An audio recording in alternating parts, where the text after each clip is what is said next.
Good morning, everybody, and welcome. We'll call the meeting to order. Please stand for the Pledge of Allegiance.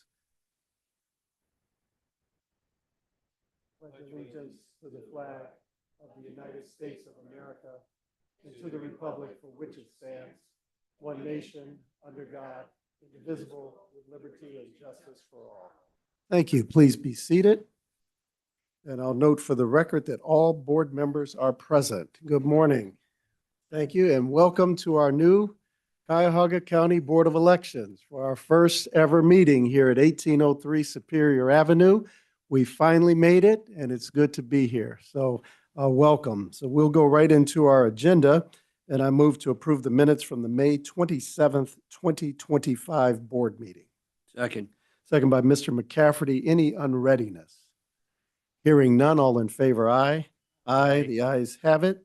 And I move to acknowledge Secretary of State Directive 2025-29, Security of Critical Infrastructure. Second. Second by Mr. McCafferty. Any unreadiness? Hearing none, all in favor, aye. Aye. The ayes have it. And the chair recognizes Mr. Brian Clary, who will give our first ever report in the new building. Good morning. Good morning. Brian Clary, Manager, Ballot Department. Before you should have a copy of the post-election audit summary for the May 6th, 2025 primary special election. There were a total of 99,037 ballots cast in that election. A hand count was conducted of 2,778 ballots in the audited contest. The accuracy rate for the post-election audit was 100%. On June 3rd, the Ballot Department conducted these risk limiting audits, and they break down as follows. We started with issue 2, which had 99,037 ballots cast. We randomly selected 6 unique batches, totaling a number of 360 ballots. We then moved on to issue 22, which is the Parma City School District. There were 15,478 total ballots cast in that race. We randomly selected 13 unique batches, totaling 1,854 ballots. And then we finished up with Berea Council Ward 3. There were a total of 564 ballots cast in that election. We selected 12 unique batches. We ended up counting all 564 ballots in that election with 100% accuracy rate. And then on the back is a breakdown of each individual batches.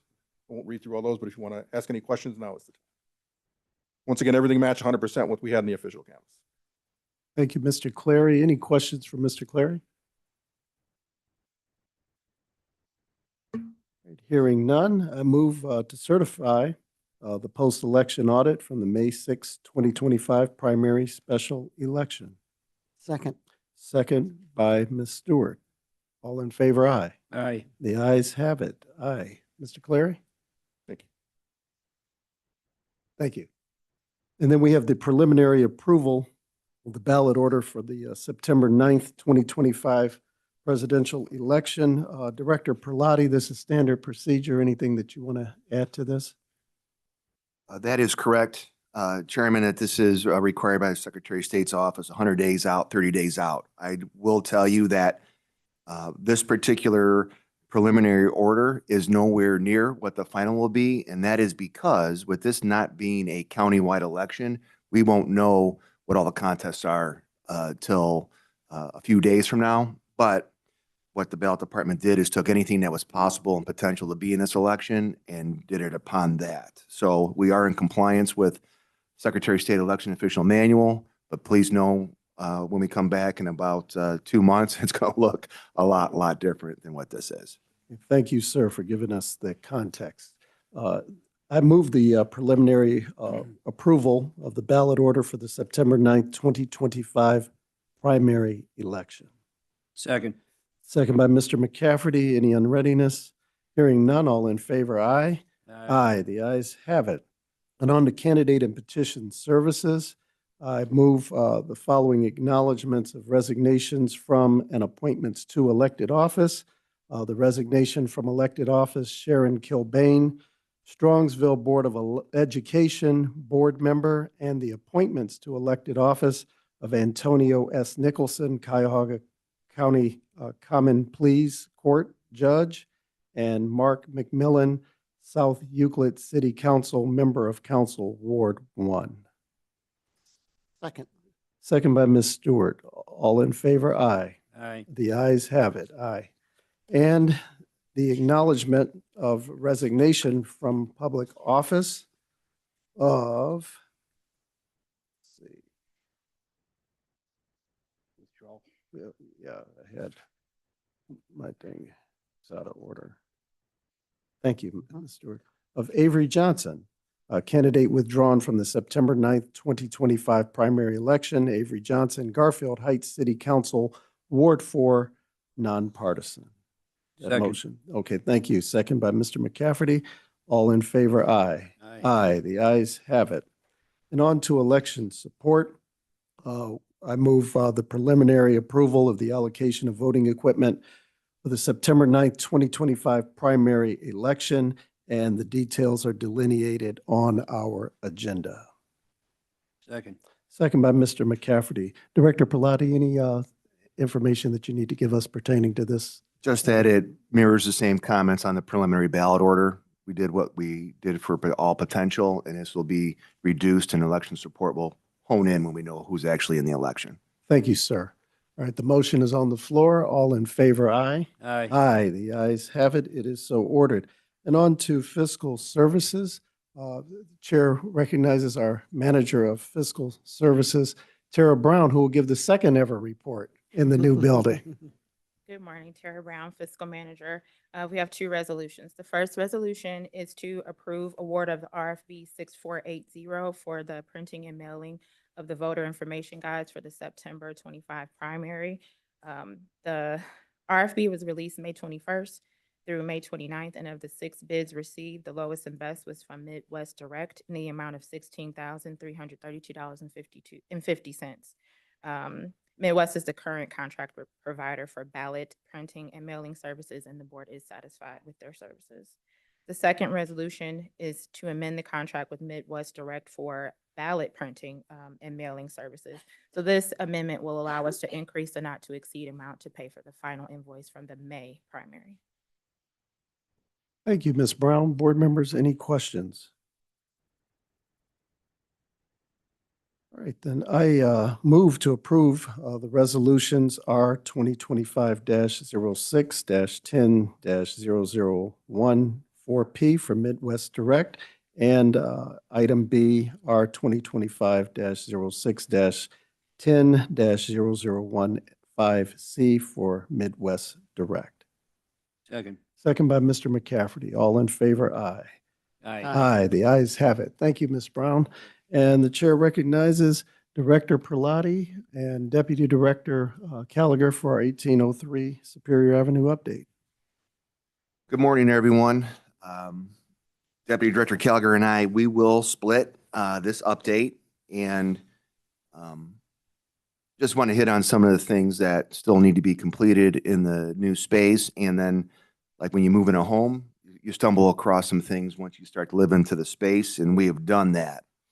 The early in-person voting center, we are in a position, we got clearance now yesterday that we can start to work with the county to actually set the furniture up in the early vote center.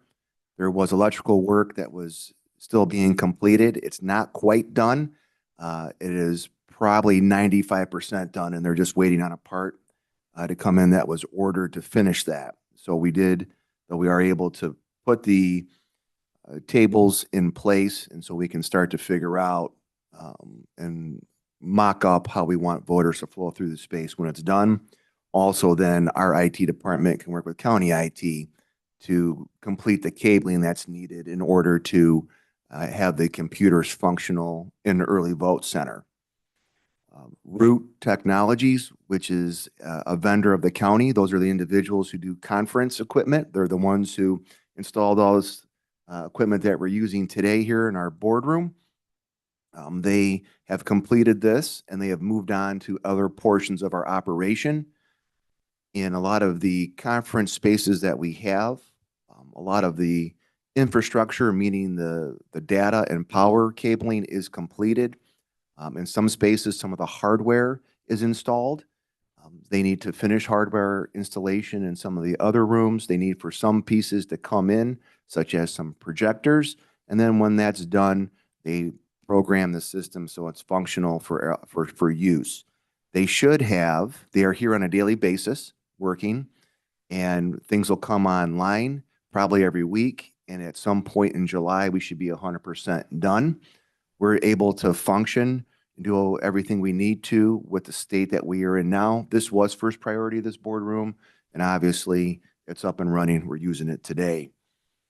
One of the things that we are working with the county and landlord. So one of the dynamics that we have when we were at the Hughes building, it was a county building. And if we needed something, we called the county. We still call the county, but now we also call the landlord. And then there's a discussion on who's actually responsible for what pieces, parts. And then that gets hammered out and we move forward. Some of the lights in the building spaces, particularly in the IT department and the registration department, are a little too bright.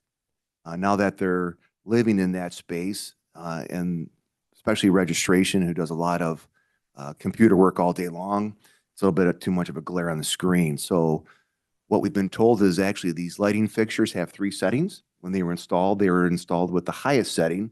So now they can supposedly be toned down simply, just a matter of the parties agreeing who's going to do that toning down.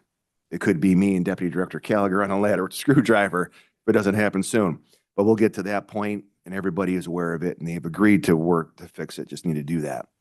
Another thing that we're finding in the space is the heating and cooling system.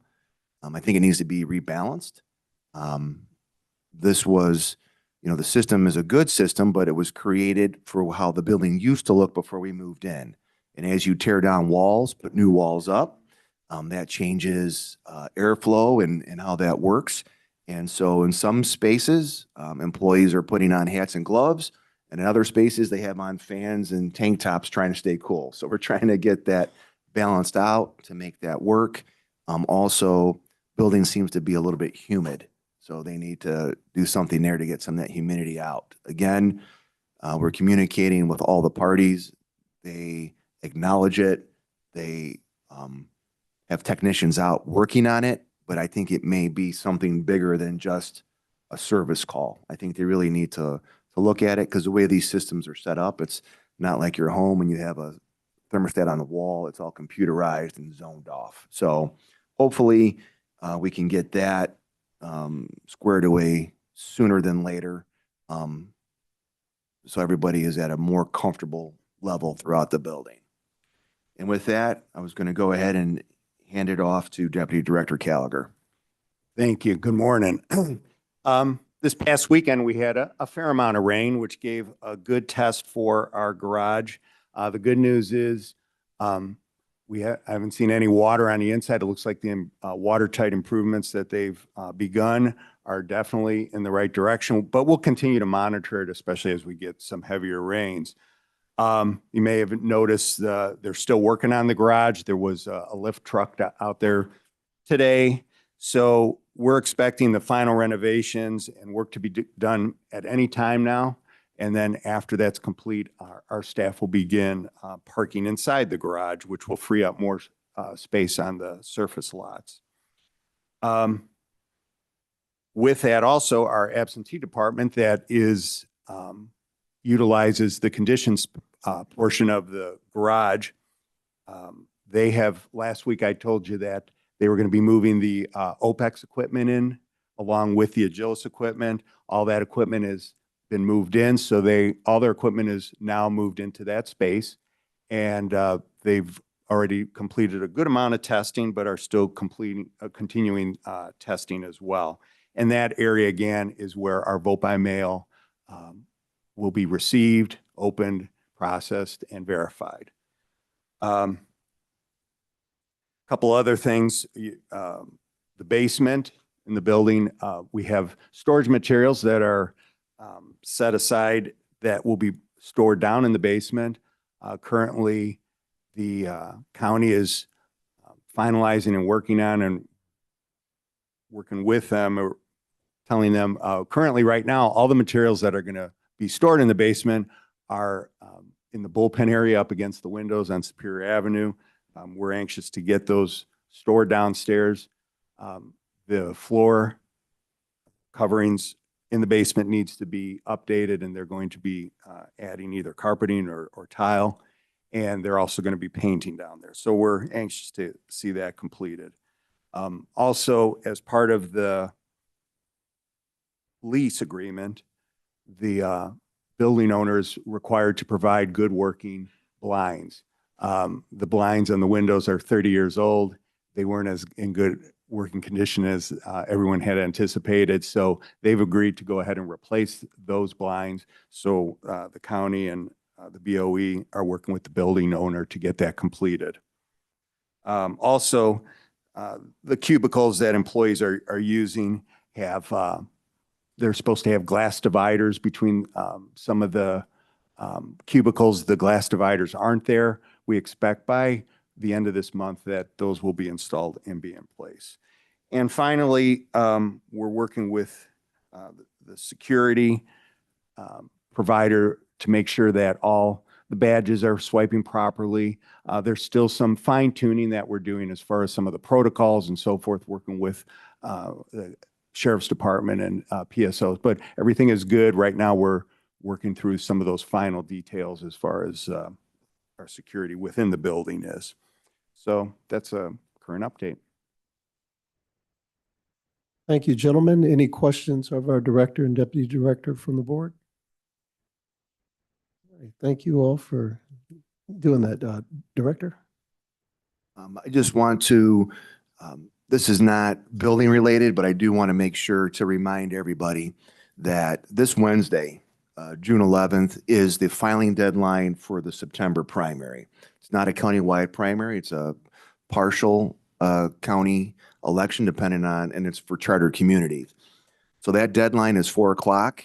And as all of you know, as walking into this building, it's a little bit further walk than it was at our other building. We have the security measures in place, meaning bag scanning and x-ray scans that are in place that candidates and the public need to go through. So we know sometimes people are procrastinators and last minute. We want to recommend that individuals allow ample time to be able to park, take the 5-minute or so walk, that they need to get into the building and into the area and go through the security protocols. So they need to be in our space, not the building, but at the counter to be able to have their documents timestamped by 4 p.m. That is a strict requirement. If you are 4:01, you are late. So we want to make sure that people logistically plan accordingly, because it's a little bit different path to get here to make that deadline. So that's important. And then just regarding this upcoming election, a lot of activity in the building since we opened, more so this week. Again, a lot of people coming in at the deadline. But as of the start of the day yesterday, so far, it seems to be tentatively a citywide election in the city of Cleveland Heights. And Maple Heights Ward 7 should have a contest. As of now, City of Cleveland does not have a citywide contest, but we have until 4 o'clock tomorrow to see what happens. And for Cleveland, which would be the biggest jurisdiction if it happens, you need more than 2 candidates for mayor for it to be a citywide. So Thursday, we should be able to tell you what the election looks like, at least tentatively. All the petitions won't be verified, but registration will be working diligently. But at least we know all the documents we have in place. So right now, again, we were pretty much planning for Cleveland Heights citywide and Maple Ward 7, and then we'll see what happens in the next day and a half. Thank you. Thank you for that clarification. All right. The chair has received several requests for public comment, and I will recognize them in order. First, Sue Lewis. Sue Lewis would please come to the podium. And as you come, if you would please spell your name for the court reporter and your address, and then you're free to address the board. Welcome. Thank you. Sue Lewis, Lewis, Westlake, 4079 Porter Road, Westlake. I just want to say thanks for the great signs on Superior Avenue. The ballot box signs is very big, very visible. And the voter parking sign facing the east is very visible. And I just wondered if you consider putting a sign on the front entrance of the building that says that the entrance is in the rear or the entrance is on Rockwell. Because if you're driving down to vote in person or drop somebody off to vote in person, it still looks like you might have to go in the front door. Just unless you're coming from the west. If you're coming from the west, you can see the sign that says voter parking directing you down 18th Street. But if you're coming from the east, you don't see that sign unless you go around the corner on 18th. Thank you for those big signs. Thank you, Ms. Lewis. Okay, the chair recognizes Ruth Gillette.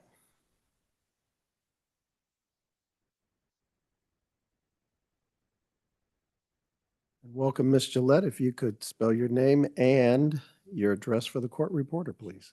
Ruth Gillette, Gillett is the last name. The address is 1517 Clarence Avenue, Lakewood, Ohio. I'm speaking first as a concerned citizen and registered voter in Cuyahoga County, and secondly, as a member of the League of Women Voters of Greater Cleveland. The League is a nonpartisan organization whose mission is to support and encourage informed citizen participation in our democratic, small d, voting process. Recently, the League sent a call to action to members concerning Senate Bill 153, which is currently wending its way through the legislative process.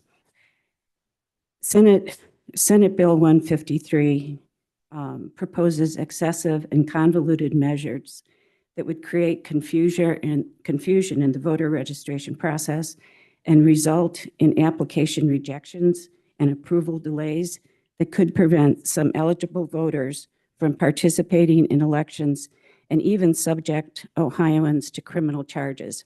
I'm just going to read from their call to action because they've summarized like 4 key points. The first is that it would make it harder for small businesses, independent candidates, and citizen groups to get onto the ballot. Proposed rules would make collecting signatures for things as simple as a local liquor option, qualifying as a candidate for a municipal election, and passing local and statewide referendums to make that much harder and more expensive. Citizen organizers and volunteers are even threatened with politically motivated investigations to discourage people from trying to make a difference in their communities. The second provision, which I'm sure you're aware of and must be concerning, is to ban voter drop boxes. The voter drop boxes, as you know, are secured by 24-hour surveillance.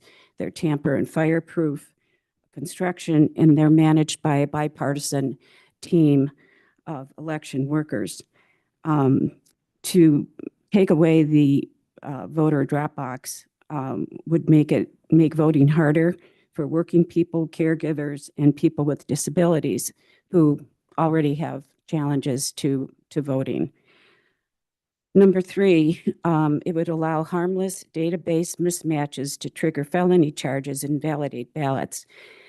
So this bill requires that Board of Elections use constant cross-checks between multiple databases to verify voter applicants' information and voters' information. And as we all know, various databases have, update their information at different times, and it's quite possible that this would flag insignificant differences in applicant information and would be enough to trigger a hold on an eligible voter's application or force a voter who's already registered to vote on a provisional ballot. If your information is flagged by Board of Election workers in the application process, you'd be sent a notification that you'd have to respond to within just 14 days. And if you don't respond, you could be charged with a felony. And for those whose name was flagged when they go to vote, eligible voters would have to use a provisional ballot, which would only be counted if the voter can get to the BMV to prove their identity during a fairly tight time window. This could result in many, many voters, eligible Ohio voters, not being able to vote, being robbed of their right to vote. Finally, and again, I think you would agree with this, it would force local board of elections to waste time and money that you don't have. The continuous monitoring of these different databases would be managed by election workers, would be taken away from their real work of maintaining secure elections and helping voters. These additional administrative burdens, while required, would not, SB 153 would not provide additional funding or resources to local boards to execute these. So, you know, all this really threatens to exclude thousands of eligible Ohio voters and bury local boards of elections in meaningless bureaucracy. And I think I've gone over my time, but really, I would ask that our Board of Elections consider communicating directly with our legislative officials to opine that this is not, these SB 153 is not going to be a helpful. Thank you, Ms. Gillette, and Thank you you. have used your time. Thank you Thank so you. much. Okay, the chair recognizes Olga Vilenskaya. I hope I pronounced that correct. And you may come to the podium. And as you come, please spell your last name for the court reporter and your address. Welcome. Hello, my name is Olga Vilenskaya, and my address is 1409 Ramblewood Trail, South Euclid, Ohio 44121. And I will talk about Olga Vilenskaya. Your Spell it, last name, sorry. yes. Vilenskaya.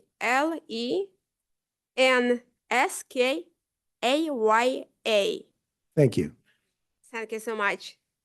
I will be talking about some little concerns that it's happened during the primary election and all the years that I tried to work in a polls. So my name is Olga Vilenskaya. I came to America from Russia, Moscow in 1998. Later, I became a citizen of America that I always was proud of. I learned Constitution and tried to follow it with honor and dignity. I told that I will protect United States from anything bad that would happen to it. And I also learned that the freedom of speech is a very important part of American Constitution. Rule of law and order are powerful too. Because that a lot of values that I tried to carry with me through the journey, I began to learn English, earned an associate degree with honors, finished bachelor's degree in Cleveland State in early childhood development, got married, and got 2 children that are proud to be American citizens. I was happy to step up working in the polls in the year of 2017 election. I began working as a poll worker, as a regular poll worker. Then I became the VLD. The all tests and trainings I did perfectly without any mistakes. Through the all years, I had ups and downs, but I always went forward. Yes, I came from Russia and I did have an accent, but I always tried to do my best. Sometimes people, co-workers, were not fair to me and tried to make fun of me because I was not like American citizen and I was not born maybe before and I had accent. And so they always was not fair to me. I knew that everything I was doing, it was for benefit for the country, even I was not born here. I loved working in election and tried to do everything according to the rules of law and procedures, but some people did not like the way I was approached it. I did not everything the way I supposed to go, but some people didn't like it, and why arguments were occurred. Remember, from Constitution, freedom of speech and freedom of religion. Also, do it right according to the rules of laws. Mostly of times I worked in Notre Dame College. Then one time in 2024 election, I worked at a school because I was not allowed to work at the same location where my name was on a ballot. I was elected as a Central Committee of Republican Party, and I have like special recognition of it. My mission now always to help others, and because I became greatly involved in helping Russian population so they can be able to vote too and to be proud as American citizens. Most of them, they did not speak English, and some of them had some disability problems, such as a vision, not be able to read or speak, some anxiety and other issues. There are old people, these old people had their candidate chosen by them, and because of their disability problems, they carried their completed papers with them. Even so they had the papers, they still needed help because of anxiety, language barrier, and age. According to the revised code section 3505.24, providing assistance to blind, disabled, or illiterate electors, I was able to help the people according to the revised code. It happened during the president-elect election when I started having some problems. Brent Lowell, that sit over here, gave me a hard time when I brought Russian-speaking people to election. He began to talk loud and ask the police to take me out of election because, and I do have special recording of it, I'm not allowed to help these Russian people. It was the same, it was my birthday. 21st of October, 2024, it was my birthday that I had these problems. It was so sad experience in my life. I did not do anything wrong, and he threw me out of election just like a dog. In the same day, I observed one pair of people that was filling out a ballot just like this, and I do have a picture of it. And no one came to them, but he decided to put everything on me just because I was not born here or speak another language, had some dialect, or did not believe in the same thing. Why he did this and made me cry. I needed to come to the next day, but because I was not. Ms. Vilascana, your 5 minutes has expired, and so we do thank you for your presence But, here today. okay, my last But you're out of question order. said- The chair is no longer recognizing you. Thank you. I You may just be want to seated. come back and work in Thank you. election, okay? Okay, thank you. You may be seated. He needs to be fired. The chair is no longer, you may not speak when not recognized by the chair, so thank you. The chair has not received any requests for executive session, and so therefore no other business being before us, I move that the meeting be adjourned. Second by Mr. McCafferty. All in favor, aye. The ayes have it. It is so ordered, and the meeting is adjourned. Thank you.